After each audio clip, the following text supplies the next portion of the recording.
ಅನೇಕ ಅಂಶಗಳು ಅವ್ರ ಗಮನಕ್ಕೆ ನಾನು ತಂದೆ. ನಾನು ಮೊನ್ನೆ ಚುನಾವಣೆ, ಅಸೆಂಬ್ಲಿ ಚುನಾವಣೆ, ನೀವು ಕಂಟೆಸ್ಟ್ ಮಾಡಬಾರ್ದು. ಯಾಕೆ ಕಂಟೆಸ್ಟ್ ಮಾಡಬಾರ್ದು ನಂಗೆ ಹೇಳಿದ್ರೆ ಗೊತ್ತಿಲ್ಲ. ಸೂಚನೆ ಪರಿಪಾಲನೆ ಮಾಡಿದೆ, ಆಯಿತು. ಈ ಬಾರಿ ಕೂಡ ಕರೆದು ಬಿಟ್ರಲ್ಲ ಡೆಲ್ಲಿಗೆ. ಒಂದು ಸ್ವಲ್ಪ ನನಗೂ ಕೂಡ ಹಿರಿಯರ ಮಾತನ್ನು ಮೀರಬೇಕು ಬೇಡೋ ಅನ್ನೋ ಲೆಕ್ಕದಲ್ಲಿ ಡೆಲ್ಲಿಗೆ ಹೋದೆ. ನಾನು ಹೋಗಲಿಲ್ಲ ಏನಾಗುತ್ತೆ, ಎಷ್ಟು ಸೊಕ್ಕು ಈಶ್ವರಪ್ಪನವ್ರಿಗೆ ದೊಡ್ಡವ್ರ ಮಾತು ಮೀರ್ತಾರಲ್ಲ ಅನ್ನೋಂಥ ಭಾವನೆ ಬರ್ತಿತ್ತು. ನಾನು ಅದಕ್ಕೋಸ್ಕರ ಡೆಲ್ಲಿಗೆ ಹೋದೆ. ಭಗವಂತ ನನ್ನ ಜೊತೆಗಿದ್ದಾನೆ ಅದಕ್ಕೆ ಸಾಕ್ಷಿ. ನನಗೆ ಅಮಿತ್ ಶಾ ಭೇಟಿ ಆಗಲಿಲ್ಲ. ಯಾಕೆ ಆಗಲಿಲ್ಲ ಅಂತ ನನಗನ್ಸಿದ್ದು ಅಂದರೆ, ನಾನು ಅನೇಕ ಪ್ರಶ್ನೆಗಳು ಅವ್ರ ಮುಂದೆ ಇಟ್ಟಿದ್ನಲ್ಲ, ಇದಕ್ಕೆ ಅವ್ರು ಉತ್ತರ ಕೊಡೋದು ಕಷ್ಟ ಆಗುತ್ತೆ ಅನ್ನೋಂಥ ಲೆಕ್ಕದಲ್ಲಿ ಅವ್ರು ನನಗೆ ಭೇಟಿ ಆಗಲಿಲ್ಲ. ಅದರ ಅರ್ಥ ಅಲ್ಲ, ಅವರೇ ಭೇಟಿಗೆ ಅವಕಾಶ ಕೊಡಲಿಲ್ಲ, ನೀವು ಹಂಗೆ ಅವ್ರು ಕೊಡಲಿಲ್ಲ. ಅವ್ರು ಡೆಲ್ಲಿ ಹೋದ, ಅವ್ರ ಆಫೀಸಿಗೆ ಫೋನ್ ಮಾಡಿದೆ, ಬನ್ನಿ ಟೈಮ್ ಹೇಳ್ತೀನಿ ಅಂತ ಹೇಳಿದರು. ಕೊನೆಗೆ ಅವ್ರ ಆಫೀಸಿಂದ ಇಲ್ಲ ನೀವು ಭೇಟಿ ಮಾಡೋದು ಬೇಡ ಅಂತ ಹೇಳಿದ್ದಾರೆ. ಒಳ್ಳೆಯದಾಯ್ತು ನನಗೆ, ಅದು ಒಳ್ಳೆಯದೇ ಆಯ್ತು ನನಗೆ. ಅವರೇನಾದ್ರು ಕೂಡ ಭೇಟಿ ಮಾಡಿ ಇದಷ್ಟು ಅನ್ಯಾಯಗಳು ಏನೇನಾಗಿದೆ ಅದಷ್ಟನ್ನು ಕೇಳಿ ಆಮೇಲೂ ಕೂಡ ಅವ್ರು ವಾಪಸ್ ತೊಗೊಳ್ತಂದ್ರೆ ಏನು ಮಾಡಬೇಕಿತ್ತು ನಾನು? ದೊಡ್ಡವ್ರ ಮಾತು ಮೀರ್ತಾರೆ ನೋಡಪ್ಪ ಅನ್ನೋಂಥ ಒಂದು ಆಪಾದನೆ ಬರ್ತಿತ್ತು.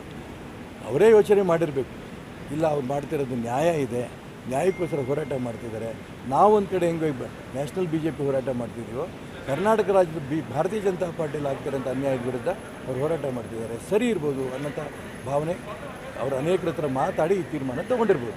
ಯಾಕೆಂದರೆ ಅವರೇ ದೆಹಲಿ ಬಾ ಅಂತ ಹೇಳಿ ಭೇಟಿ ಕೊಡಲಿಲ್ಲ ಅರ್ಥ ಅವ್ರು ಇರಿಸು ಮುರಿಸು. ಒಂದು ಕುಟುಂಬದ ವಿರುದ್ಧ ನಾವು ಹೋರಾಟ ಮಾಡ್ತೀವಿ ಕಾಂಗ್ರೆಸ್ ವಿರುದ್ಧ ಅಂದಾಗ, ಕರ್ನಾಟಕ ರಾಜ್ಯದಲ್ಲಿ ಕಾಂಗ್ರೆಸ್ ಸಂಸ್ಕೃತಿ ಅದೇ ಕುಟುಂಬ ರಾಜಕಾರಣ ಇದೆಯಲ್ಲ, ಯಡಿಯೂರಪ್ಪ ಅವ್ರ ಮಕ್ಕಳದ್ದು ಇದೆಯಲ್ಲ, ಈ ರೀತಿ ಅನೇಕ ಅಂಶ ನಾನೇನು ಪ್ರಸ್ತಾಪ ಮಾಡಿದೆ, ಇದು ಯಾವುದಕ್ಕೂ ಉತ್ತರ ಕೊಡೋದು ಕಷ್ಟ ಆಗುತ್ತೆ ಅಂತ ಅವ್ರು ಭೇಟಿ ಮಾಡಿಲ್ಲ. ನನಗೆ ಅದಕ್ಕೋಸ್ಕರ ಭಗವಂತ ಇದ್ದಾನೆ ಅಂತ. ದೊಡ್ಡವ್ರ ಮಾತು ಮೀರಲಿಲ್ಲ, ಅವ್ರು ಕರೆದ್ರು ಅಂತ ಡೆಲ್ಲಿಗೆ ಹೋದೆ. ಅವ್ರು ಸಿಗಲಿಲ್ಲ ಅಂತ ಅರ್ಥ ಏನು? ನೀನು ಹೋಗಿ ವಾಪಸ್ ಶಿವಮೊಗ್ಗಕ್ಕೆ ಚುನಾವಣೆ ಸ್ಪರ್ಧೆ ಮಾಡು ಅಂತ ಹೇಳ್ದಂಗೆ ಅದು.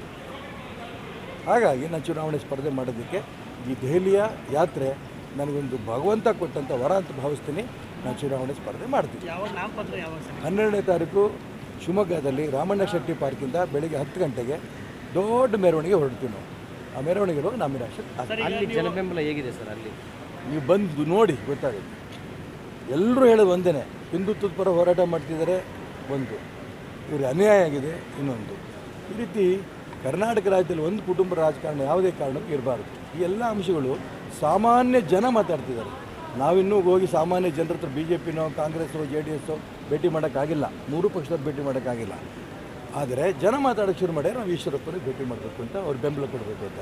ಬರೀ ಭಾರತೀಯ ಜನತಾ ಪಾರ್ಟಿ ದೊಡ್ಡ ಗುಂಪು ನನ್ನ ಜೊತೆಗಿಲ್ಲ ಅಂತ ಅಂದ್ಕೋಬೇಡಿ, ತುಂಬ ದೊಡ್ಡ ಗುಂಪು ನಮ್ಮ ಜೊತೆಗಿದೆ. ಆದರೆ ಕಾಂಗ್ರೆಸ್ನವ್ರು ಹೇಳ್ತಾ ಇದ್ದಾರೆ, ಇಲ್ಲಿ ಡಂಬಿ ಕ್ಯಾಂಡಿಡೇಟ್ ಹಾಕೊಂಡ್ಬಂದಿದ್ದಾರೆ ಯಡಿಯೂರಪ್ಪನವರು, ಹಾಗಾಗಿ ನಾವು ನಿಮ್ಗೆ ಬೆಂಬಲ ಕೊಡ್ತೀವಿ. JDSನವರು ಹೇಳ್ತಾರೆ, ನಾವು ಬೆಂಬಲ ಕೊಡ್ತೀವಿ. ಈ ರೀತಿ ಅನೇಕ ವ್ಯಕ್ತಿಗಳು ಕಾಂಗ್ರೆಸ್ ಪಕ್ಷಾತೀತವಾಗಿ ನಾನು ಬೆಂಬಲ ಕೊಡ್ತಿರೋದು, ನಾನು 100% ಗೆಲ್ತೀನಿ ಅಂತ ವಿಶ್ವಾಸ ನನಗಿದೆ. ಸರ್, ಈಗ ಇದರಿಂದ ಯಾರು ಕುತಂತ್ರ ಇದೆ?